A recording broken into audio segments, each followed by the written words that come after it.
नमस्कार दोस्तों, मैं शुभम भारती आप सभी का स्वागत करती हूँ सरकारी जॉब एकेडमी के ऑनलाइन प्लेटफॉर्म पे। आज मैं आपको पढ़ाने वाली हूँ एमपी टेट के लिए महत्वपूर्ण टॉपिक है भारतीय आर्य भाषाएं। अगर भारतीय आर्य भाषाओं की बात करें तो उन्हें 3 प्रकार से विभाजित किया गया है, जिसमें सबसे पहला है प्राचीन भारतीय आर्य भाषा, जिसका समय काल है 2000 ईसा पूर्व से 500 ईसा पूर्व तक। इसके अंदर 2 कालक्रम विभाजित किए गए हैं, जिसमें पहला है वैदिक संस्कृत और दूसरा है लौकिक संस्कृत। अगर वैदिक संस्कृत की बात करें तो इसमें 2000 ईसा पूर्व से 800 ईसा पूर्व तक इसका समय काल रहा है। संस्कृत अथवा लौकिक संस्कृत की बात करें तो 800 ईसा पूर्व से 500 ईसा पूर्व तक इसका समय काल रहा है। ऐसे ही दूसरे मध्यकालीन आर्य भाषा की बात करें तो 500 से 1000 ईसा पूर्व तक इसका समय काल चला और इसे 3 भागों में विभाजित किया गया है, जिसमें पहला है पाली, दूसरा है प्राकृत और तीसरा है अपभ्रंश। अगर पाली के समय काल की बात करें तो 500 ईसा पूर्व से 1 ईस्वी तक इसका समय काल चला। दूसरा प्रकृत का 1 ईस्वी से 500 ईस्वी तक और तीसरा अपभ्रंश जो कि 500 से 1000 ईस्वी तक चला। और तीसरी की बात करें आधुनिक भारतीय आर्य भाषा जो 1000 से लेकर अब तक चल रहा है। अब हम बात करेंगे प्राचीन भारतीय आर्य भाषा की, जिसमें पहला था वैदिक संस्कृत। वैदिक संस्कृत को 3 भागों में विभक्त किया गया है, संहिता, ब्राह्मण और उपनिषद। जिसमें अगर संहिता की बात करें तो संहिता को 4 भागों में विभाजित किया गया है, जिसमें पहला है ऋग संहिता, दूसरा है यजु संहिता, तीसरा है साम संहिता और चौथा है अथर्व संहिता। जो ऋग संहिता है वो बहुत महत्वपूर्ण है, जिसका अर्थ होता है स्तुति करना। अब हम ऋग संहिता के बारे में थोड़ी जानकारी ले लेते हैं। महत्व की दृष्टि से प्रधान ऋग संहिता है। ऋग संहिता का शाब्दिक अर्थ होता है स्तुति करना। ऋग्वेद में 10 मंडल, 1028 सूक्तियां और 10,580 ऋचाएं हैं। जैसा कि आप सभी जानते हैं, इसकी सूक्त प्रायः यज्ञों के अवसर पर पढ़ने के लिए तथा देवताओं की स्तुति के संबंध रखने के लिए गीतात्मक काव्य के रूप में उपयोग किए जाते थे। ऐसे ही यजु संहिता की बात करें तो जो यजु संहिता है उसमें यज्ञों के कर्म कांड में प्रयुक्त मंत्र पद एवं पद दोनों के रूप में संग्रहित किया गया है। अगर हम सामवेद की बात करें तो सामवेद सोम योगों की बीड़ा के साथ गाए जाने वाले सूक्तों को गेय पद के रूप में सजाया गया है। सामवेद में केवल 75 मंत्र ही मौलिक हैं, बाकी इनका वर्णन नहीं दिया गया। अथर्ववेद संहिता की बात करें तो जन साधारण में प्रचलित तंत्र मंत्र और टोने टोटकों के लिए संकलन किया गया था।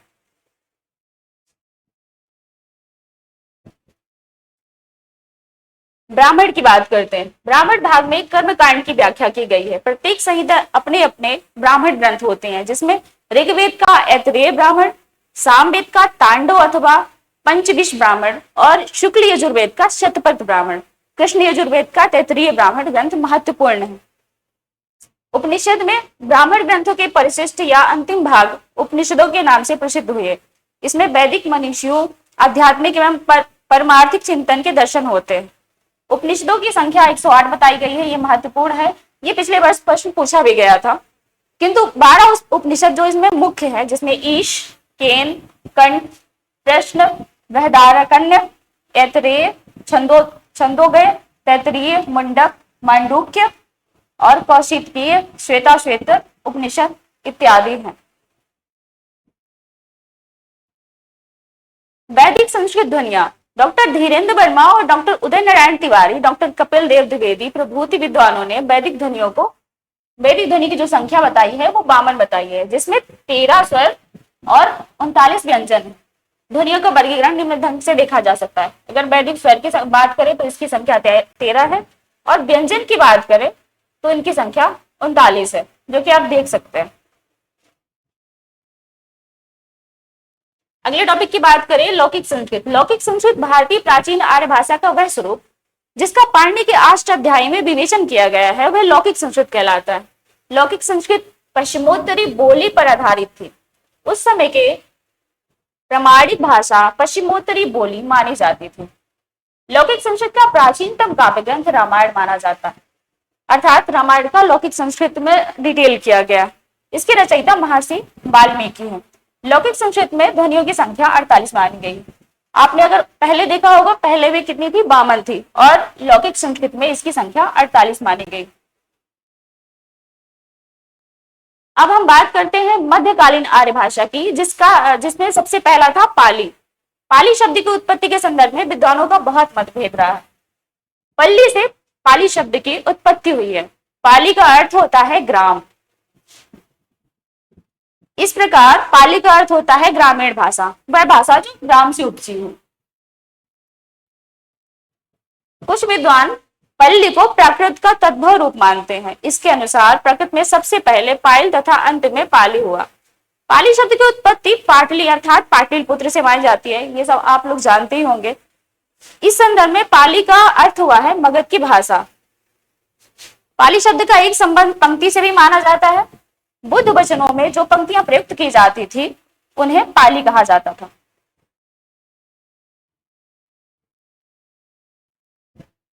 पाली शब्द का एक संबंध पंक्ति से, ये तो हो चुका है। कुछ विद्वान पाली को बौद्ध साहित्य को पालने वाली या रक्षा करने वाली भाषा मानते हैं। पाली में ही त्रिपिटक ग्रंथों की रचना हुई है। त्रिपिटकों की संख्या 3 मानी जाती है, जिसमें से पहला है सूत पिटक, दूसरा है विनय पिटक और तीसरा है अभिधम्म पिटक। सूत पिटक में उपदेशों का संग्रह किया गया है। विनय पिटक में संघ संचालन के लिए दी गई शिक्षा का संग्रह किया गया है। अभिधम्म पिटक में धर्म का दार्शनिक विश्लेषण किया गया है। पाली की वर्ण संघटना या ध्वनियां पाली के प्रसिद्ध व्याकरण कात्यायन के अनुसार पाली में 41 ध्वनियां होती हैं। इसके तथा मोंगलायन के अनुसार इनकी कुल ध्वनियां 43 होती हैं। ये महत्वपूर्ण है, ये पिछले वर्ष पूछा भी गया था। कात्यायन के अनुसार पाली में 8 स्वर तथा 33 व्यंजन होते हैं तथा मोंगलायन के अनुसार 10 स्वर तथा 33 व्यंजन होते हैं।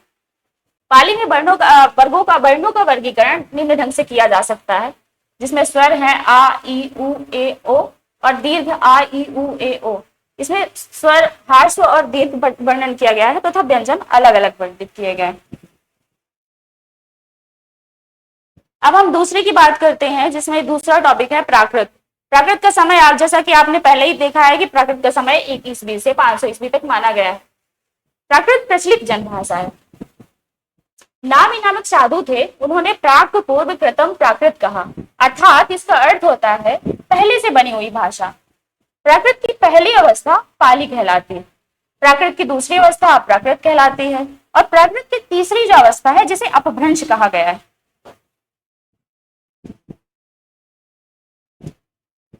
अब हम अपभ्रंश की बात ले लेते हैं। अपभ्रंश मध्यकालीन भारतीय आर्य भाषा और आधुनिक भारतीय आर्य भाषा के बीच की कड़ी है, इसलिए विद्वानों ने अपभ्रंश को एक संधिकालीन भाषा कहा। डॉक्टर भोलानाथ तिवारी और डॉक्टर उदय नारायण तिवारी के अनुसार भाषा के अर्थ में अपभ्रंश शब्द का प्रथम प्रयोग चंड 6वीं शताब्दी में अपने प्राकृत लक्षण ग्रंथ में किया है। ये इंपॉर्टेंट है। अपभ्रंश को उकार बहुला भाषा भी कहा जाता है। अवहट्ट अपभ्रंश का ही परिवर्तित रूप कहलाता है। डॉक्टर सुनीति कुमार चटर्जी ने अपभ्रंश और आधुनिक भारतीय आर्य भाषाओं के बीच की कड़ी को अवहट्ट कहा है। अगर अपहट्ट की बात करें तो सुनीति कुमार चटर्जी के अनुसार अपभ्रंश और आधुनिक भारतीय आर्य भाषाओं के बीच की कड़ी किसे माना जाता है? अवहट्ट को माना जाता है।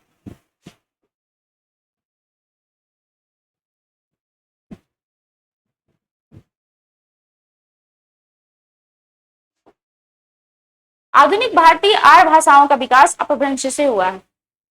अब ये तीसरा टॉपिक था, आधुनिक भारतीय आर्य भाषा।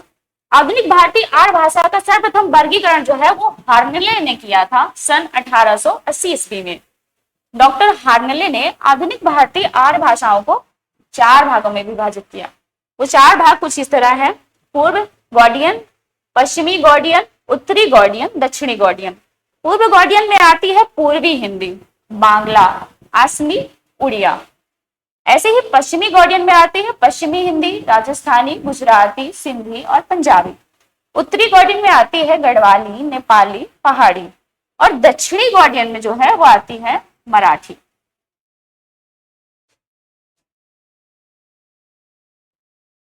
अब हम बात करेंगे कुछ आधुनिक भारतीय आर्य भाषाओं की विशेषताएं, जो कुछ महत्वपूर्ण भाषाएं हैं जिनका नाम आपने सुना ही होगा। जैसे पहला है संधि। सिंधी शब्द का संबंध संस्कृत के सिंधु से माना जाता है। सिंधु देश में सिंधु नदी के 2 किनारों पर सिंधी बोली जाती है। सिंधी का मुख्यतः 5 बोलियां बिचोली, सिराइकी, थरेली, लासी और लाड़ी है। सिंधी की अपनी लिपि का नाम लंडा है, किंतु यह गुरुमुखी तथा फारसी लिपि में भी लिखी जाती है। ये इंपॉर्टेंट है।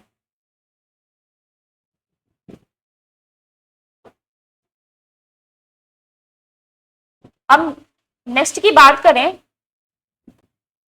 तो इसका नाम है लहंदा। लहंदा भाषा जो होती है इसका शब्दगत अर्थ होता है पश्चिमी।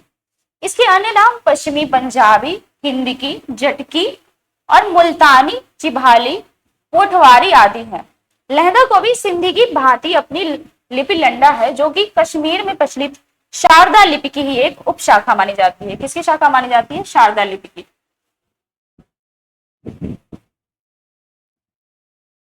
अब बात करते हैं पंजाबी की। पंजाबी शब्द पंजाब से बना है, जिसका अर्थ होता है 5 नदियों का देश। पंजाबी की भी अपनी लिपि लंडा थी, जिसमें सुधार कर गुरु आनंद ने गुरुमुखी लिपि बना दी थी। पंजाब की मुख्य बोलियां मांझी, डोंगरी, दुआबी, मराठी आदि मानी जाती हैं। अब बात करते हैं गुजराती की।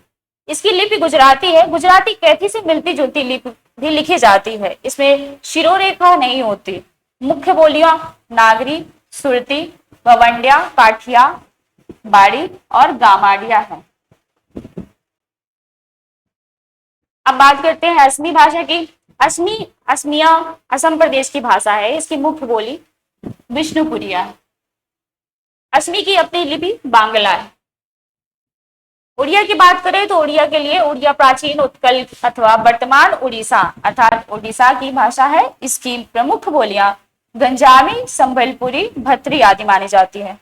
उड़ीसा भाषा बांग्ला से बहुत मिलती जुलती है, किंतु इसकी लिपि ब्राह्मी की उत्तरी शैली से विकसित है।